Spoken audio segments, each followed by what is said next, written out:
भगवद गीता अध्याय 11 श्लोक 1। अर्जुन कृष्ण से कहते हैं कि कृष्ण, आपने मुझ पर एक विशेष कृपा की है। आपने मुझे परम गोपनीय अध्यात्म विषयक वचन अर्थात उपदेश कहे, वेदों और उपनिषदों का पूरा ज्ञान निचोड़कर उसका राज आपने मुझे बताया। इसी वजह से वे कह रहे हैं कि उनका सारा ज्ञान नष्ट हो गया है। कहते हैं कि गीता के सुनने मात्र से अज्ञान दूर हो जाता है दोस्तों, जैसा कि अर्जुन के साथ हुआ। यहां पर सुनना सिर्फ सुनने की क्रिया नहीं है। जैसे कि अध्यापक को सुनने से आप परीक्षा में पास नहीं हो जाएंगे, लेकिन अगर आप पूरी एकाग्रता से सुनेंगे तो यह निश्चय है कि आप अवश्य पास हो जाएंगे। भगवद गीता अध्याय 11 श्लोक 2। अर्जुन पूरी दुनिया के भूतों की उत्पत्ति और उसके बाद प्रलय में सब विलीन हो जाने को विस्तार पूर्वक सुन चुके हैं। वो कृष्ण की अविनाशी महिमा को जान चुके हैं। अर्जुन मोहग्रस्त थे। अपनों से युद्ध करना उन्हें समझ नहीं आ रहा था। शास्त्र को छोड़ वो दुखी हो युद्ध स्थली पर बैठ गए थे। इसी वजह से कृष्ण ने उन्हें ज्ञान देना प्रारंभ किया था। इस ज्ञान से उनका मोह खत्म होना तो शुरू हो गया, लेकिन अब उनके मन में कृष्ण के विश्व रूप को देखने की लालसा जग गई। और कैसे न होती दोस्तों, क्या आप नहीं देखना चाहेंगे कि कैसे सारी दुनिया कृष्ण में से निकलती है और फिर एक दिन प्रलय के समय उसी में विलीन हो जाएगी। भगवद गीता अध्याय 11 श्लोक 3। कृष्ण की महिमा अर्जुन ने स्वयं उनके मुख से सुन ली, वो तो ठीक है, परंतु अर्जुन परमेश्वर से कहता है, हे पुरुषोत्तम, आपके ज्ञान, ऐश्वर्य, शक्ति, बल, वीर्य और तेज से युक्त ऐश्वर्य रूप को मैं प्रत्यक्ष देखना चाहता हूं। कृष्ण ने अपनी जिस महिमा को अर्जुन को बताया उसे परम गोपनीय कहते हैं। बड़े बड़े ऋषियों को भी उनके बारे में नहीं पता था, लेकिन कृष्ण के लिए उनका भक्त ही सब कुछ है, चाहे वो अर्जुन हो या आप और हम। तो उन्होंने अर्जुन से और हम सबसे दुनिया के सबसे बड़े ज्ञान को बांटा दोस्तों। लेकिन अब अर्जुन उनके इस रूप को प्रत्यक्ष देखना चाहता था। अर्जुन के जैसे ही शिष्य हम सबको बनना चाहिए। जब तक जिज्ञासा पूरी तरह शांत न हो जाए, हमें अपने टीचर को छोड़ना नहीं चाहिए। भगवद गीता अध्याय 11 श्लोक 4। कृष्ण कण कण में समाये हुए हैं। ऐसा नहीं कि भगवान हर जगह होता है इसलिए, बल्कि इसलिए कि हर कण कण, हर प्राणी कृष्ण में से ही आया है। हमारा हर काम उसी के संकल्प का ही नतीजा है।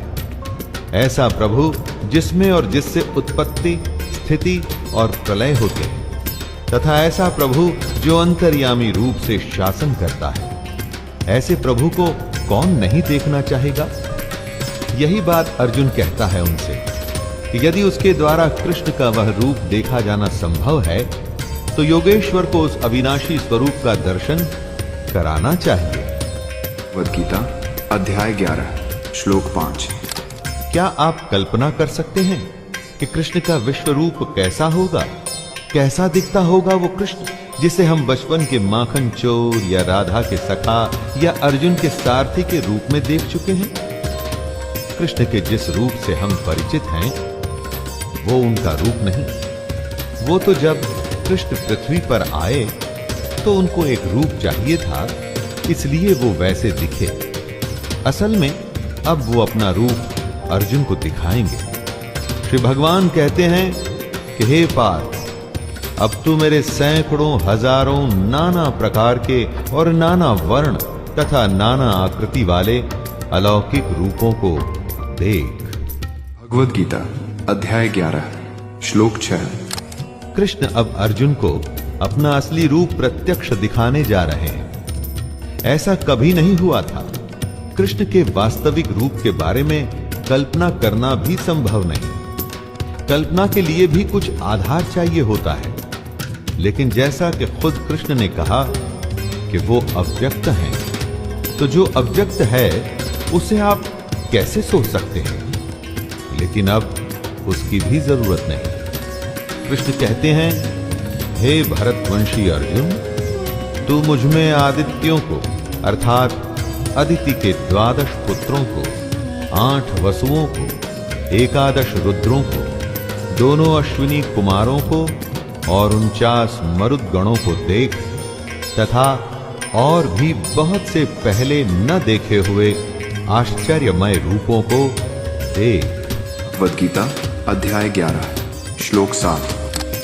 कृष्ण जड़ और चेतन दोनों के अधिष्ठाता हैं, यानी कि नियामक, देखभाल करने वाले।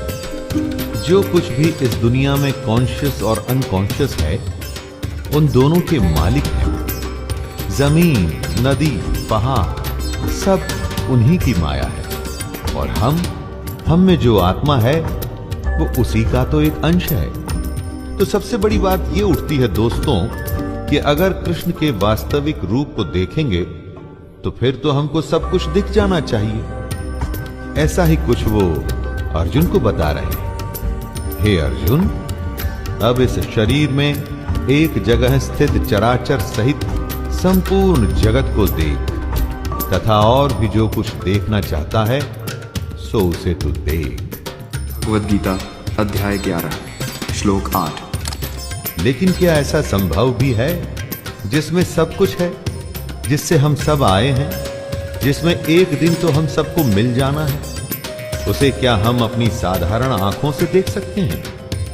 अर्जुन ने तो विनती की कि अगर संभव हो तो वो कृष्ण का विश्व रूप देखना चाहता है। कृष्ण ने हां भी भर ली, लेकिन ऐसा संभव नहीं था।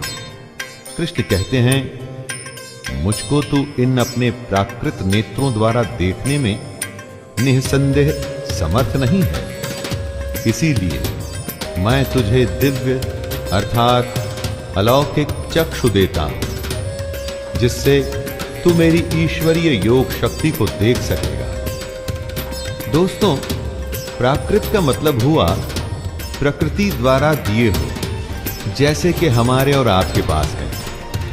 प्रकृति की स्वयं की पहुंच भी कृष्ण तक नहीं जाती, तो फिर उसकी दी हुई आंखें कृष्ण को कैसे देख पाएंगी? इसीलिए कृष्ण ने अर्जुन को दिव्य आंखें दी थी। भगवद गीता अध्याय 11 श्लोक 9। ये सारा आंखों देखा हाल संजय धृतराष्ट्र को सुना रहे हैं। स्वाभाविक है, संजय के माध्यम से ही ये गीता हम तक पहुंची। तो भाग्य देखिए कि अब अर्जुन जो देखेगा वो संजय भी देखेंगे। और धृतराष्ट्र देख तो नहीं सकते, लेकिन संजय के माध्यम से सुन तो पाएंगे, एकदम हमारे जैसे। ये बात और है कि संजय को भी दिव्य दृष्टि दी गई ताकि वो कुरुक्षेत्र में हो रहे युद्ध का वर्णन दे सके। संजय कहते हैं, हे राजन, महायोगेश्वर और सब पापों के नाश करने वाले भगवान ने इस प्रकार कहकर उसके पश्चात अर्जुन को परम ऐश्वर्य युक्त दिव्य स्वरूप दिखलाया। भगवद गीता अध्याय 11 श्लोक 10। दोस्तों, अब जो कृष्ण का वर्णन आएगा उसको सुनने के साथ में अनुभव भी करते रहिएगा। अभी तक आपने कृष्ण की जो भी व्याख्या सुनी, अब उसका मूर्त रूप आपके सामने आएगा।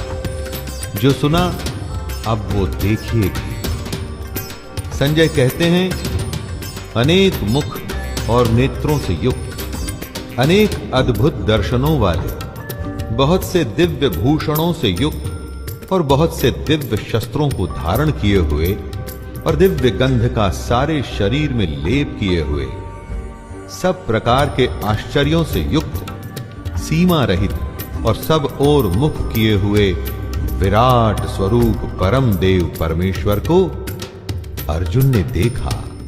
भगवद गीता अध्याय 11 श्लोक 12। क्या सूर्य से कभी आंख मिला सकते हैं? क्या एक टक उसे देख सकते हैं? कृष्ण के विराट रूप को देखना एक नहीं हजारों सूर्य को देखने के समान है। इसीलिए अर्जुन अपनी प्राकृत आंखों से उसे नहीं देख सकते। इस विराट रूप का नजारा करने के लिए ही अर्जुन को दिव्य चक्षु दिए गए थे। संजय धृतराष्ट्र को बताते हैं कि जैसे ही कृष्ण का विराट रूप सामने आया तो ऐसा हुआ कि जैसे कि आकाश में हजार सूर्य एक साथ उदय हो गए हों। दोस्तों, हजार सूर्य जब एक साथ उदय हो तो सोचिए कितना प्रकाश होगा। इतना ही प्रकाश उस समय अर्जुन के सामने था। भगवत गीता अध्याय 11 श्लोक 13। कृष्ण अपना विराट रूप अर्जुन को दिखा रहे हैं। आवश्यक बात यह है कि कृष्ण का रूप असल में इस चराचर का ही तो रूप होगा, क्योंकि ये दुनिया, प्रकृति, हमारी आत्मा सब उसी के अंश का ही रूप है। इसीलिए स्वाभाविक है कि अर्जुन को जो दिखे उसमें हमारा ये पूरा विश्व, ब्रह्मांड और हम खुद भी शामिल हो। संजय कहते हैं कि पांडुपुत्र अर्जुन ने उस समय अनेक प्रकार से विभक्त अर्थात पृथक पृथक संपूर्ण जगत को देवों के देव श्री कृष्ण भगवान के उस शरीर में एक जगह स्थित देखा।